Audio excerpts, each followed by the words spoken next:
USA Emergency Broadcast Network, your source for reliable disaster preparedness information.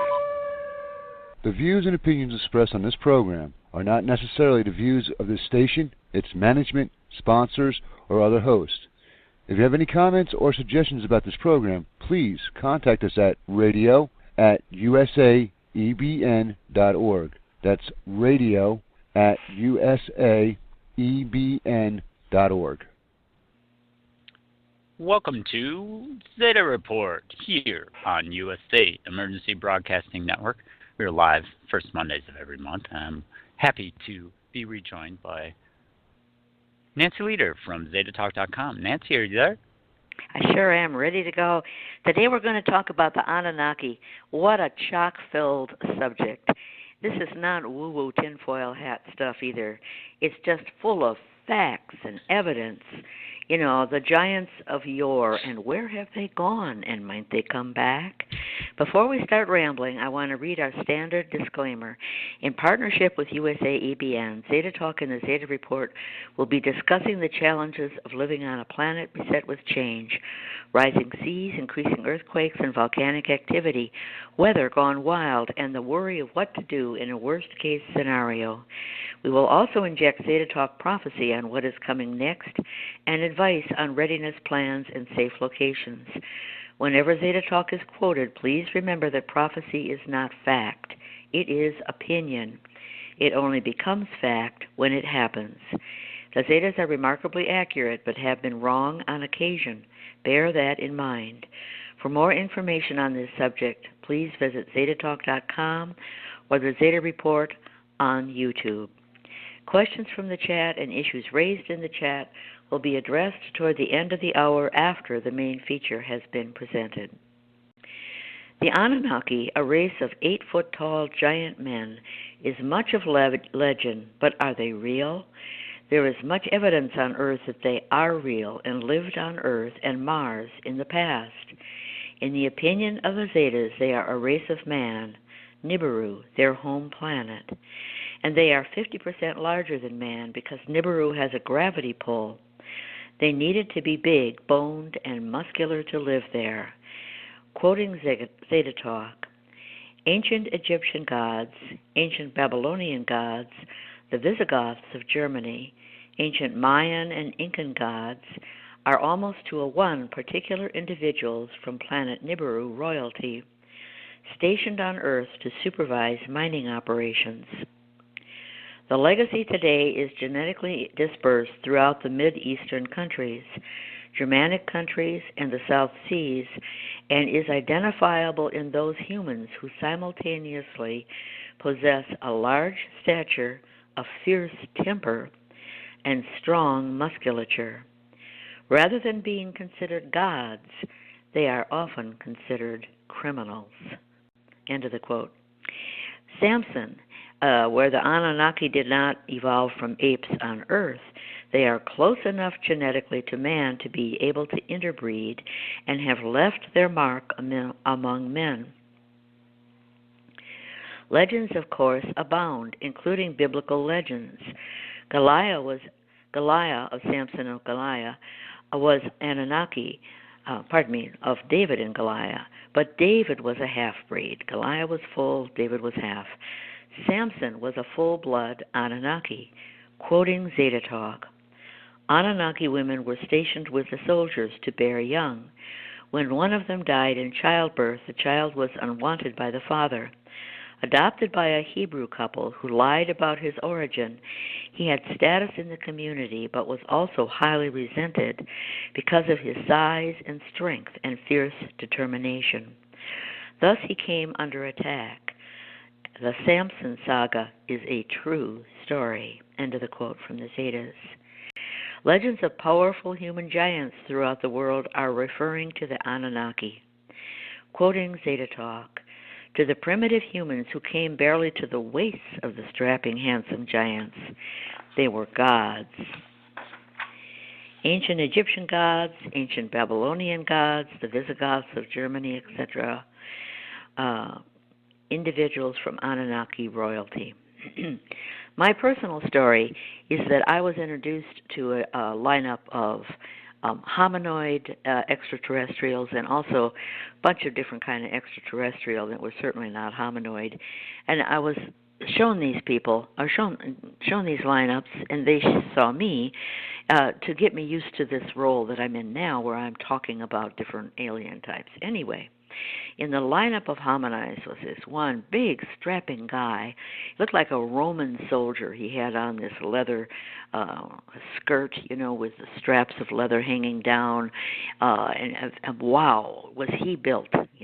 Strong, like I don't know, like a weightlifter or something. I'm 5'4", and the top of my head came to the middle of his chest. That's how tall he was. And I looked at him and I said, boy, no wonder they thought you were gods. Really big guy. Okay, Thor, the ancient Scandinavian and Germanic god, could create lightning bolts to smite his enemies by throwing a hammer.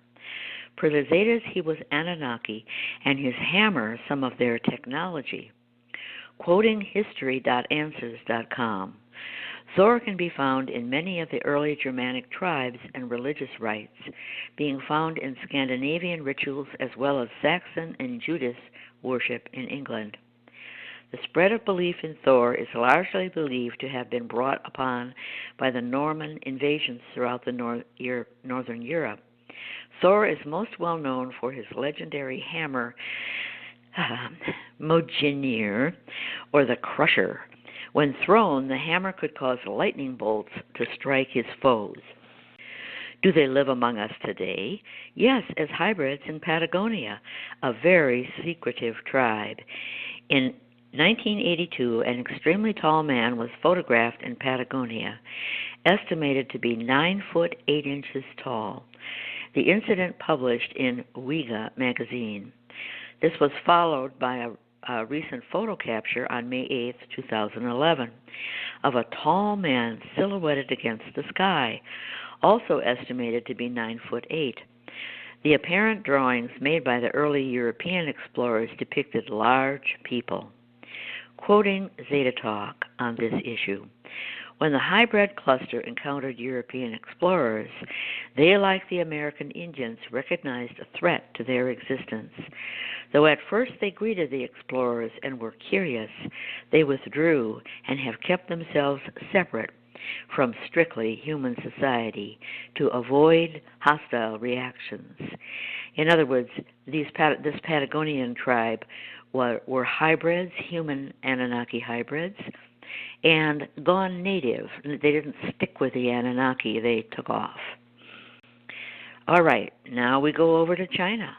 QiangMummy. There are also remnants of the Anunnaki in the Sichuan province of China and Mongolia.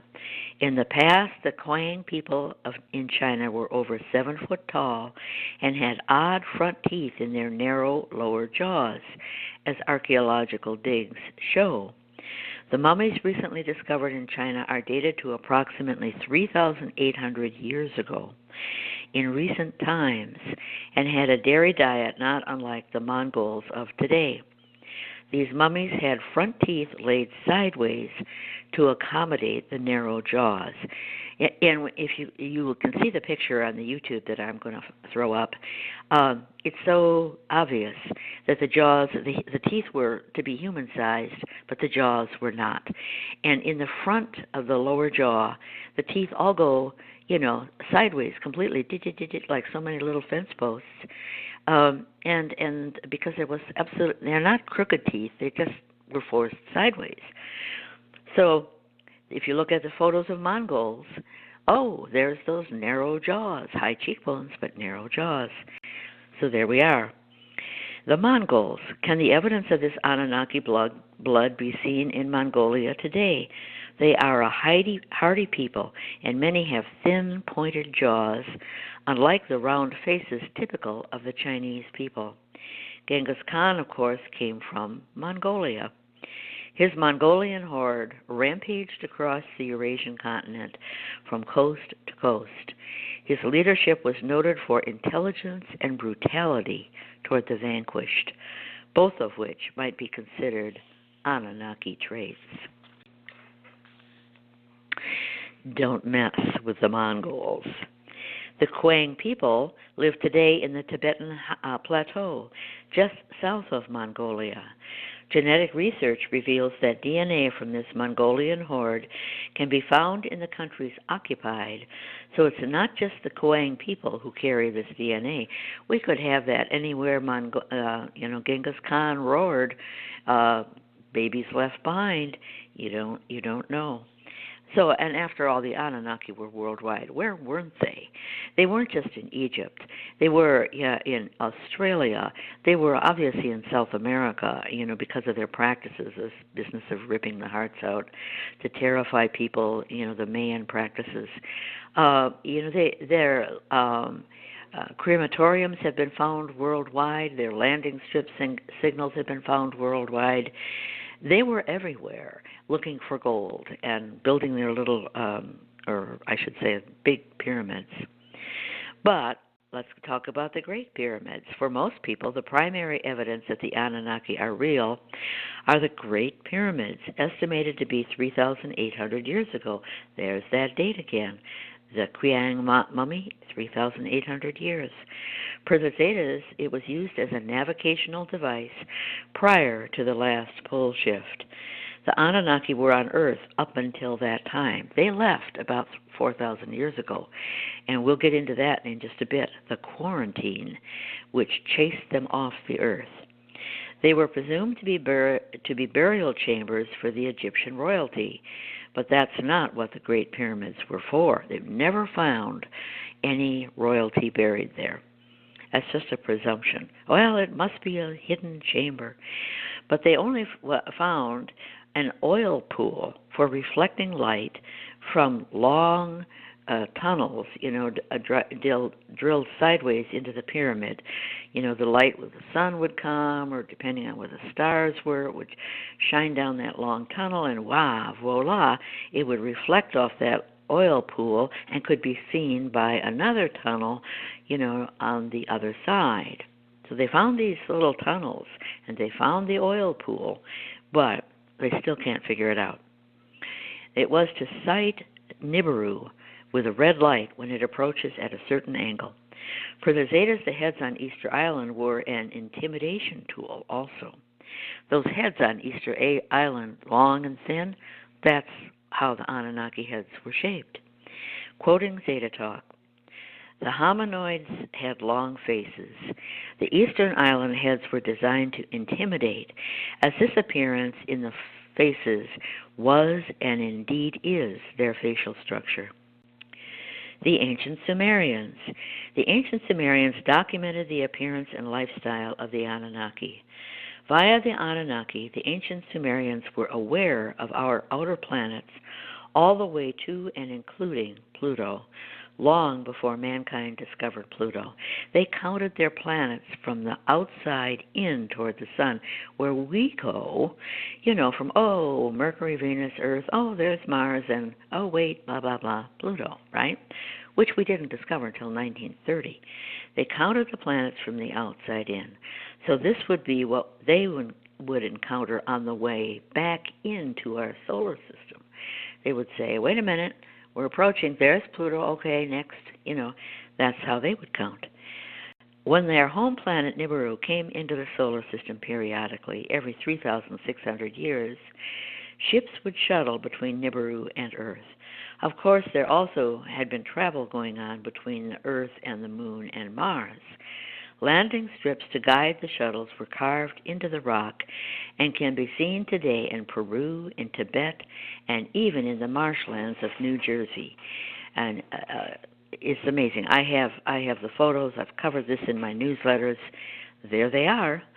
To guide them. We don't know what Anunnaki written language is, but that's obvious what they were, especially the landing strips in Peru have been featured a lot, like on Discovery Channel and the like. Oh, look, what could that be? And you get up in the air, and you can see it's a monkey, and you can see it's this, and it's obviously to be visible from the skies, not on the ground. So who would do that back then? Well, the Anunnaki had the shuttles. Yes, they did. As Antarctica ice melts, evidence of the Anunnaki in the past when it was ice-free emerges. One recent discovery is an Anunnaki launching pad. Quoting Zeta Talk, the Anunnaki operated by shuttles between Nibiru and Earth, or between Earth and the Moon and Mars. Other than this launch platform, nothing of this launching operation remains for man to examine. When the Anunnaki left Earth, having been quarantined from man, they dismantled and took with them all they could, not wanting to give mankind their technology. The Anunnaki shuttles did not launch like mankind's missiles straight up in the air. They launched more like mankind's airplanes, gaining lift as the speed increased. The launching platform was curved and tilted. As the shuttle was being launched, was also anchored in the curved center at the lowest point of the launch pad. The shuttle was thus guided along the launch platform, giving stability. And I have an image of this you'll see on my YouTube. It was like a swirl. And so it would come up in a circle, and as it got to the top of the circle, it would be released. So when people discovered this in the melting ice, they said, it looks like maybe those are antenna towers that kind of fell over sideways. They have no explanation. There was also a desalination device that emerged from the ice, long tube, and everybody said, And of course the Zetas explained what that was, as only the Zetas can. Desalination device. Another device that the melting ice revealed was a desalination device placed on the rock at the water's edge where Lake Vostok in Antarctica is and was fresh water. It is easier to gain fresh water from a desalination process than to port fresh water over many miles. Dolmens, what the heck are those? That was another thing that was confusing people. I mean, who did this? Who built these dolmens? What was their purpose? It looks like a stove, got a little round hole in it where you can see they would stuff in wood or stuff something in. And it looks like a little stone hut. And they're found all over the world. Why have no bodies or graves of the Anunnaki been found? Their stone cremation huts, called dolmens, are found throughout the world.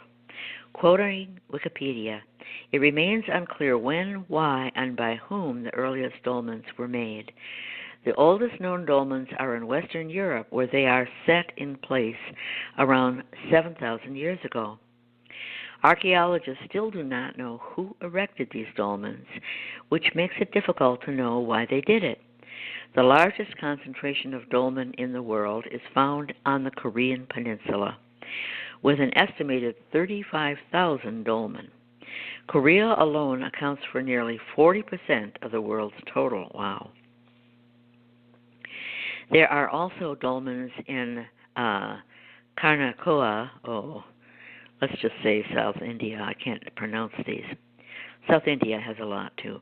Over 3,000 dolmens and other structures can be found in the northwestern Caucasus region in Russia, where more and more dolmens are discovered in the mountains each year. Dolmens are also found in Israel, Syria, and Jordan. Dolmen sites fringe the Irish Sea and are found in southeast Ireland, Wales, Devon, and Cornwall.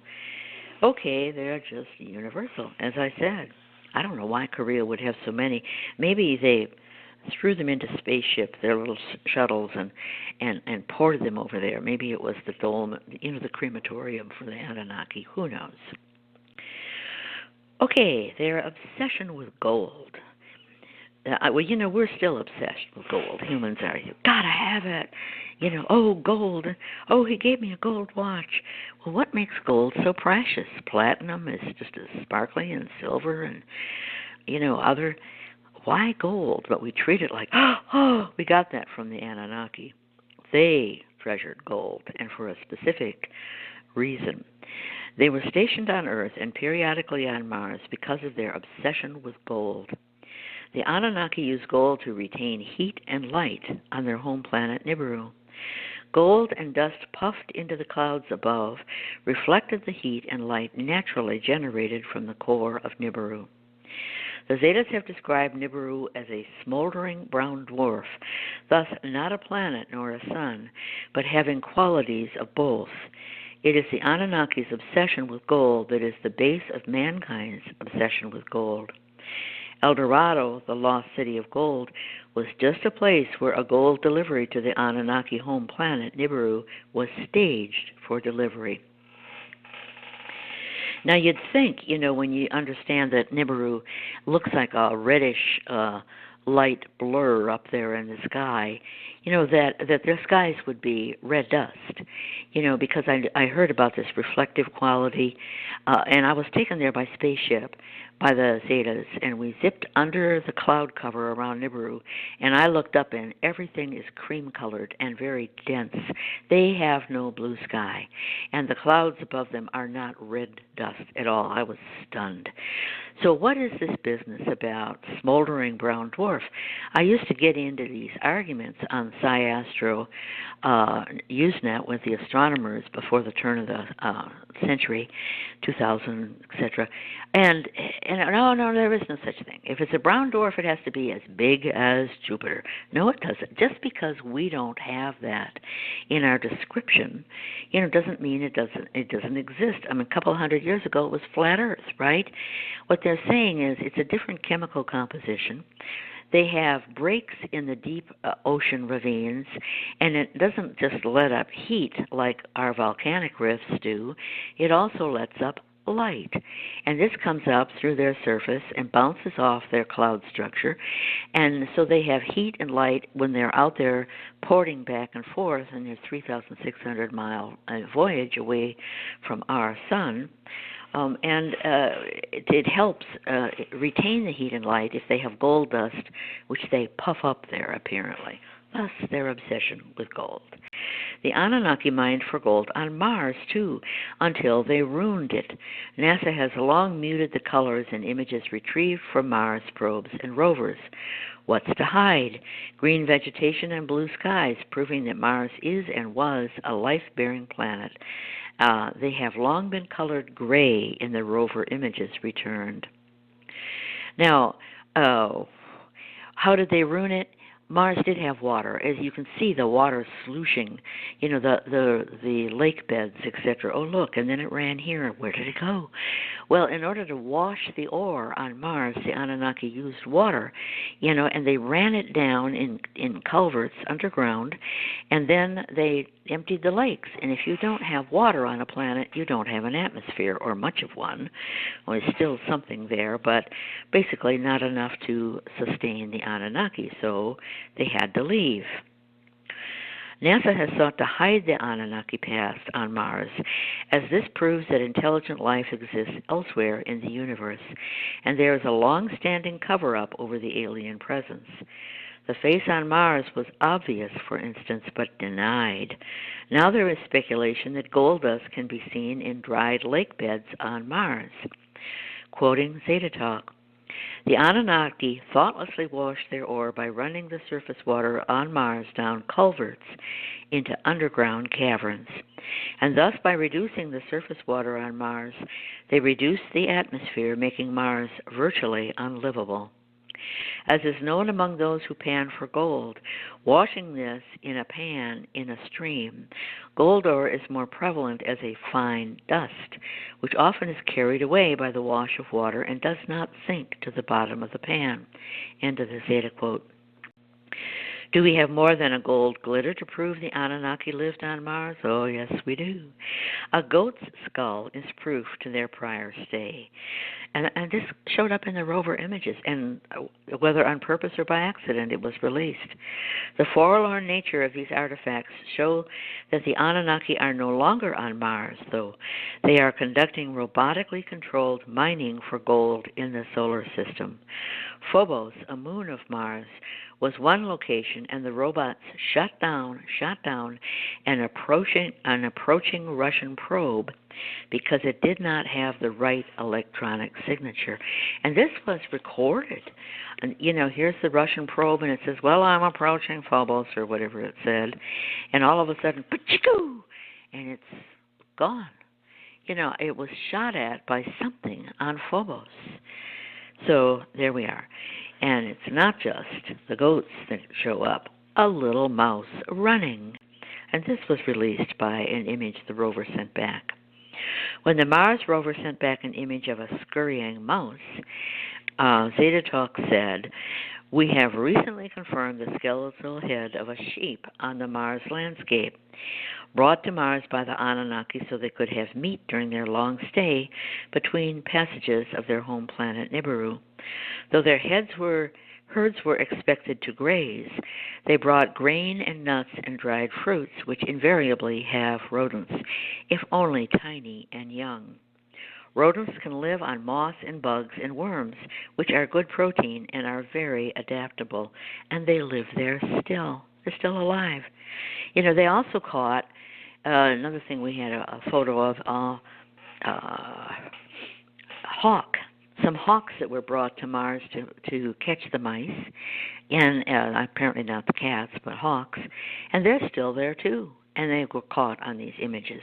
Then there was an Anunnaki toy that was on an image, and that little face on this toy, a little doll for some little girl, has this long face of the Anunnaki and the tall pointed head, the hat, and there it was. So there's a lot of evidence that the Anunnaki were on Mars, and there is still an atmosphere, and it's still greenery, not maybe everywhere. Not, on Earth, how we go up high altitudes and the atmosphere thins out. So apparently they have a thin atmosphere, and you go up on a high peak, you're really in trouble. I would suspect that's what it is. The Swiss Franc. The Anunnaki even made an appearance on the Swiss Franc. There they are, tall and with narrow heads, striding along through the solar system, and you can't miss it. There's the solar system, and there's these long, thin guys with narrow, thin faces striding along. So what's the relationship? So even the Illuminati want to brag that they are aligned with the Anunnaki, but where are the Anunnaki today? Quarantined from Earth by the Council of Worlds, who felt their constant attempts to enslave mankind tipped the balance on this, our spiritual schoolhouse. The Earth is our spiritual schoolhouse. And they were not only larger than man, they were, sadistic. This whole thing with ripping the hearts out of a living man, down in the Mayan practice, is in the movies a lot and very well documented.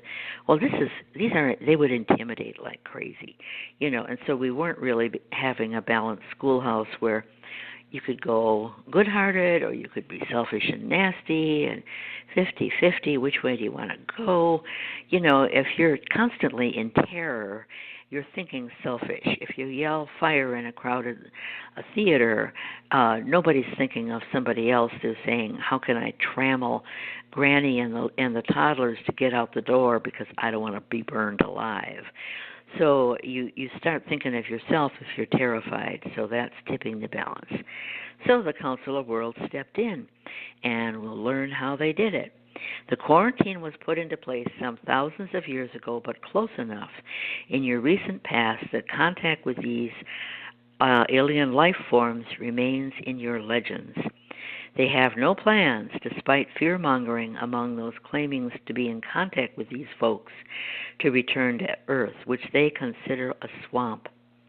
The Earth in their memory is full of carnivores, rebelling slaves, and accidents related to wild weather.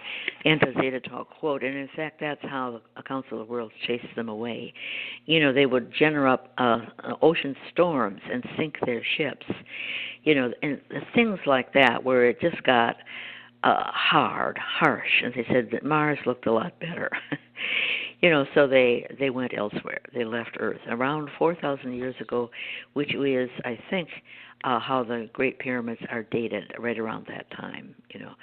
So that's my planned talk. Andre, have you got anything to add? Well, I think it also just really interesting that all of these evidentiary items, as well as legends and that sort of thing, all line up to about that 4,000, 3,800 year mark when the Zetas explain that that's when the quarantine really went into effect, especially for the Anunnaki.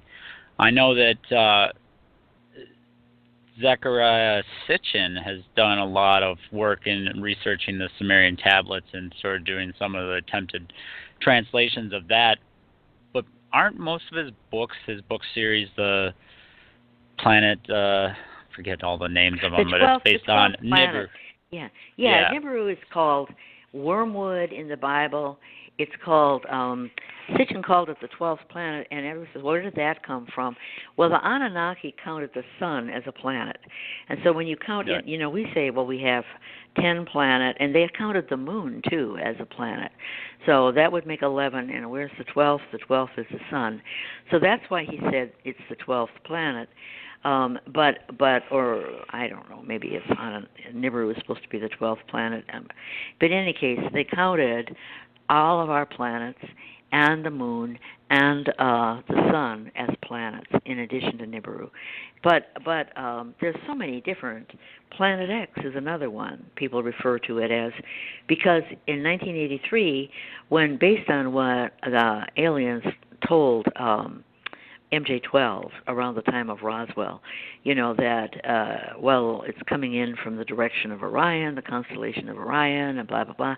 You know, they sent up an infrared balloon or probe up above the atmosphere that looked in the direction of Orion, and they found it. And they were so discombobulated at seeing this object, which was more near than far, that they failed to keep the leaks from happening, and it appeared on the front page, lower part of the front page of the Washington Post, December 31st, 1983. Go to your library, look at the microfiche. There it is. Of course, that article is all out over the internet, too.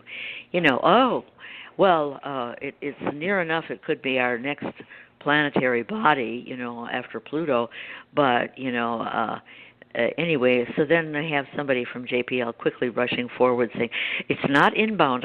We don't know what it is, but it's not inbound. If you don't know what it is, how can you say it's not inbound, right? You know, so then the cover-up dropped, and they said, oh, no, we only went looking because the ancient astronomers have always said there were perturbations pulling in that direction. And the outer planets were perturbing, and the long-period comets sling in from that direction and go back out there. You know, everything there's a gravity pull out in that way. So that's why they went looking. But they said, never mind, we discovered it was just a math error. And we tweaked the math, and there are no perturbations. There is no gravity tug. Well, that prevailed for a while. And then we had Planet 9 popping up. Now we're calling it Planet 9 comes from that direction. Well, what's that? Well, the thing is, there's a binary of our soul, our sun, dark, unlit, and they're stationary. Our sun and that dark binary pal are not dancing around in a swirl. We're just sitting there, right? But it's 18.74 Sun-Pluto distances out, you know, and when they said we're sensing a gravity plug from that direction, it was precisely where the Zetas pinpointed, you know, a nemesis was, or where Nibiru was coming in from it goes back and forth past the dark binary and then around our sun and back out, blah, blah, blah. Anyway, that's pointing to either the gravity tug of what they call Nemesis, which is the second foci of Nibiru in its long elliptical orbit, or it was pointing to Nibiru. But Nibiru came into our solar system in 2003, and Planet 9's just been going since the last couple of years, I guess. So they were really talking about the second binary sun out there. So it has how many names? And I'm sure I've hardly touched Marduk, I think, is another one. And, you know, depending on what culture. The Mayans called it the really nice name for it, the Destroyer. Oh yes. Which lines up similarly, I mean, not totally, but with the Mayan calendar, and everybody's like, oh, 2012 came and went. I'm like, well, Yeah. You know, who's to say that the Gregorian calendar's not been jacked with over the years to, you know, cover up whatever. I mean, not to get into tinfoil hat stuff, but our calendar currently is not it's not the be all and the it's end not all. the same No. as it was 500 years ago. Let's just say that. Yeah, you're right. And the Zeta said of the Mayan calendar, they said, well, they're counting along like a clock, swinging around 24 hours every day, but they started on the wrong foot. You know, in other words, they had so much disruption periodically. And then they say, well, wait a minute, didn't we used to have a calendar? Yeah. Well, let's start that up again. I don't know when to plant and when to harvest, and let's go back to the calendar thing. And they just kind of like threw a dart at the wall and started again. You know, so when they say we counted back and all, you know, they started off on the wrong foot after some disruption like a previous pole shift or whatever. So, and when I researched this in 2012, and what I found was the current December 21st theory was based on one very pushy archaeologist who insisted that he had the right answer. You know, and he was dominant, but there was all kinds of different opinions, you know, that we didn't hear about. So much for the calendar dates, you know. The Zetas say the date will not be known, but we can describe sequence of events that happen going into their predicted pole shift. The last week's is very detailed, 7.3, you know, 3 days of darkness, and then the world tips upside down into 6 days where it appears sunrise west because it takes the globe 6 days to kind of recover from 3 days of darkness. And then we slowly stop rotating over a period of 18 days, and no, we don't fly off into space when that happens, you know, any more than we do if we go up in a Concorde jet and it slows down or speeds up. We don't fly off. You know, so then the Earth stops, which is the long day. You know, Joshua, you know, won the battle because it was a long day and a long night. On the West Coast Indians record that, the long night. You know, and then the pole shift happens within the space of an hour per the Zetas. And then we have a crustal shift, and everybody gets a slightly different climate. We have new place. The poles change because north is still north and south is still south, but the globe under these magnetic poles has changed to where Brazil moves up to where our North Pole is right now, and India moves south to where our South Pole is now, and the new geography takes effect. Now, this is all per the opinion of the Zetas, and all very well documented and laid out on the Zeta Talk website. Yep. You know, one thing that I want, just a side note, but kind of going along with the signs that, you know, some of these things that are laid out in the history of the Anunnaki are actually signs for the Anunnaki race to return, and instructions on how to get here and when things happen, the pyramids, that sort of thing. But also, you know, what's interesting about the pyramids and that reflecting pool that you said, that pool of oil in the bottom and the two narrow tunnels that they can't figure out and can't find the burial chamber. Oh, we found a new chamber. What's in it? Well, oil. Mm-hmm. Okay.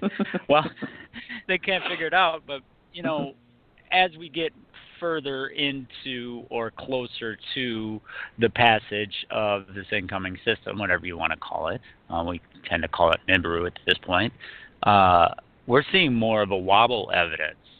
And I know we had June 21st is the summer solstice, so a big thing for, you know, it's an astronomical event that happens twice a year. But the Stonehenge monument is supposed to line up on certain times of the year, and there may or may not be a cover-up going on whether that actually happened correctly this year. And I know we've talked in other episodes about different layouts of where the sun's rising and setting, getting twilight in the middle of the night, that sort of thing. And up in Alaska on the FAA webcams, you see sunrise and then sunrise again. But wouldn't it be easy to figure out whether or not the sunrise lined up correctly at Stonehenge on the solstice with thousands of people and cameras there? I mean, how do you cover that up? I looked into that because somebody said there was an article saying that they observed that it didn't. Well, Stonehenge has an avenue I heard that points 45 directly degrees east. off. Yeah, but that 45 degrees. but the photo that the guy showed had it right along the avenue where it's supposed to be. So that article is off. However, the other morning I noticed that the sun was way too far north, and I looked in my sky map, and I found the sun rising 25 degrees too far to the north. People have reported this too far north, rising and setting for North America and Europe.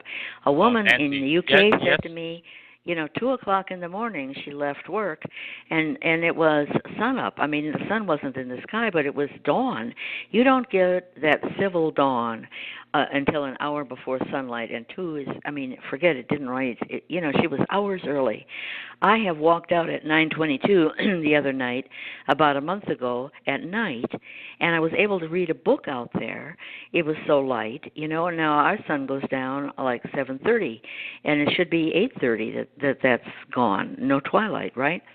So this is and we have a woman in Wisconsin that goes out and measures the sunrise daily, the time and the azimuth, where it is on the 360 around, and it's off constantly. It's way too far north, So I doubt it that Stonehenge, but what they have is they had a police drone go up there and take a photo from overhead, and everything else is photo of revelers in fancy costumes and getting drunk. And that's what you get on the media. I don't think, I think that the cover-up is very effective at just eliminating anything that's contrary to what they say. Stonehenge, that's where everybody has a big drunk party, yes. And that's it. And the same thing with eclipses. Just at the time that they were going to take an eclipse once a few years back, they showed it, ahead of when it was going to be where it would show Nibiru. But then they had the eclipse, and it was all dark, and it was supposed to be moving away to where you could see Nibiru in the southern hemisphere. Wait, lost our TV feed. I'm telling you, and the only time that you could get a picture is if you went to the South Sea and found people who took pictures of it and put it on their Facebook or something. And then you could see Nibiru emerging when the sun's glare had been so reduced. So it's you don't get the truth. And I one of these days it's all going to break. We're getting close.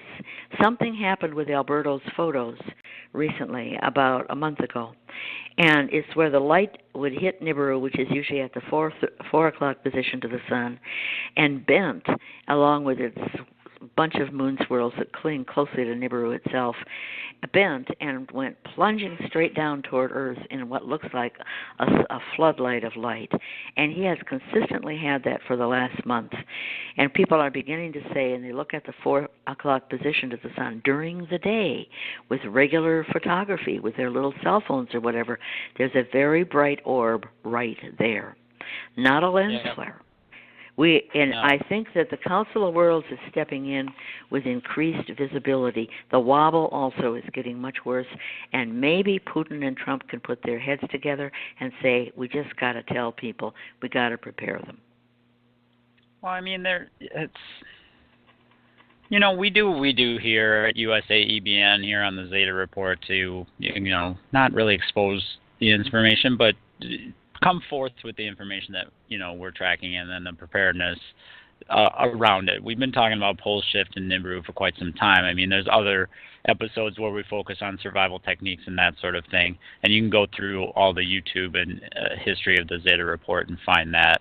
But I think that there's a turning point that we're hitting just this year. I think maybe this is just a feeling that I have, but with Q and Zeta Talk, and everything else, that is coming out about, the human race waking up to the fact that there's something else going on. And I think that that's something that maybe the Council of Worlds is picking up on, is like exposing a little bit more of the orb, or maybe people are just looking at the sky more and noticing it and capturing it and sharing it. And, I saw that too. Oh yeah, that is weird. The awakening has a subtle way of doing that to people, and some people say, that's just a lens flare. It's like, No, it's not. That's an orb. It's rotating. It can't be a ellipsoid. But anyway, we're almost there with the. Yes. Yeah. And I'm not saying almost there with pole shift. I'm almost there with people understanding that there's another way.